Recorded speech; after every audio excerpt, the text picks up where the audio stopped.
Hey everybody, Bennett McDowell with TradersCoach.com. Great to be back at you.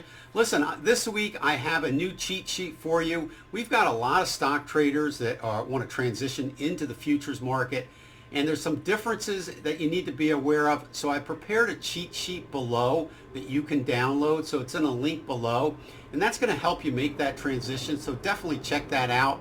And I hope everybody's doing good. Stay tuned with the markets. You know, we think we're getting near a significant top in the market, so you got to be kind of careful here. If you want to learn more about that, we also have the market opportunity report I do each and every week where we watch key levels of support for action steps. So don't forget that as well. All right, if anything comes up, I'll come back on. Otherwise, you guys have a great week.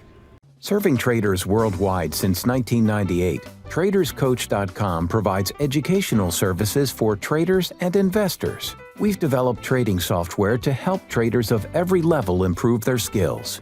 Our site is dedicated to providing you with all the resources, software, and educational material you need to achieve your trading goals. It's because of our years of experience, attention to detail, and exceptional customer service that we're the right choice. Call us today.